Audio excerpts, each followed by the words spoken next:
Iran అన్నది కాలబేరానికి వచ్చి America వాళ్ళతో ఒప్పందం కుదుర్చుకుంటుందిలే అనేటువంటి ఆలోచనతో ఇప్పుడు కొన్ని దాడులు అయితే జరుగుతున్నాయి. నిజంగానే ఇది సక్సెస్ అవుతుందో అంటే కనుక 100% సక్సెస్ అయ్యేటటువంటి ఛాన్సే లేదు. ఇరాన్కి ఇజ్రాయెల్కి మధ్య జరుగుతున్నటువంటి యుద్ధం ఎన్ని రోజులు సాగుతుందో తెలుసా? కనీసం మనం ఆలోచన చేస్తే కనుక మ్యాక్సిమం అంటే కనుక 10 నెలల పాటు ఇది జరిగేటటువంటి ఆస్కారం ఉంది. ఇరాన్ దగ్గర ఎన్ని మిజైల్స్ ఉన్నాయో తెలుసా? ఏకంగా 10,000 మిజైల్స్ ఉన్నాయట.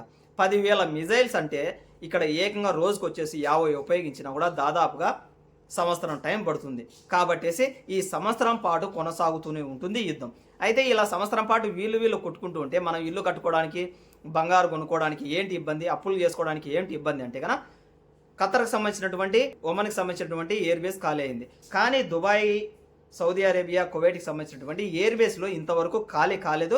అలాగే ఉన్నాయి యుద్ధానికి సంబంధించినటువంటి విమానాలు. ఒకవేళ బై మిస్టేక్ కువైట్ సంబంధించినటువంటి ఎయిర్ బేస్ నుంచి అమెరికా వాళ్ళు కనుక దాడి చేశారనుకోండి, వెంటనే ఇరాన్కి సంబంధించినటువంటి మిజైల్స్ ఏకంగా కువైట్ వైపు వస్తాయి. కాబట్టేసి ఉన్నట్టుండి ఒకవేళ మనం ఖాళీ చేయవలసి వస్తే కనుక ఏకంగా అప్పుల ఊబిలో పూరుకుపోవడమే కాకుండా చాలా ఇబ్బంది పడవలసి వస్తుంది. కాబట్టేసి ఒకవేళ ఇల్లు కడుతూ ఉన్నా ఏం చేస్తున్నా కూడా ఒక 5-6 నెలలు అయితే ఆగండి. ఈ ఫోటోలు కనిపిస్తున్నటువంటి ఈయన పేరు వచ్చేసి ఖుమేని. 1979 నుంచి 1988 వరకు ఏ విధంగా అయితే ఖమేని గారు ఇరాన్కి సంబంధించినటువంటి సుప్రీం లీడర్గా ఉన్నారో ఈయన కూడా ఉండేవాడు.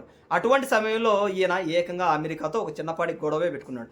ఎందుకంటే కనుక 1978 వరకు ఏదైతే ఈ బ్రిటిష్కి సంబంధించినటువంటి కొంతమంది ఏకంగా వెస్ట్రన్ కల్చర్ని ఇరాన్లో ఏకంగా బలవంతంగా రుద్దాలని చూశారు. బలవంతంగా రుద్దడం అంటే ఏంటి? ఇష్టం వచ్చినట్టు బట్టలు వేసుకోవడం, సినిమాలని, ఇంకా తెలుసు కదా మీకు, ఇవన్నీ ఇంప్లిమెంట్ చేయాలని చెప్పేసి ఇరాన్లో ప్రయత్నం చేశారు. ఆ సమయంలో ఈ ఖుమేని గారికి నచ్చలేదు. ఇవన్నీ కూడా పనికిమాలినటువంటి శాసనాలు కాబట్టేసి మనకు ఇవన్నీ వద్దు, ఇస్లాం రూల్లో వెళ్దామని చెప్పేసి ఆయన గట్టిగా ఒక చిన్నపాటి యుద్ధాన్ని చేసి ఏకంగా అమెరికాని, అదేవిధంగా వాళ్ళకి సంబంధించినటువంటి దేశాల వాళ్ళని పూర్తిగా తరిమేశారు. అప్పటి నుంచి వీళ్ళకు శత్రుత్వం ఉంది అమెరికా మరియు ఇరాన్కి.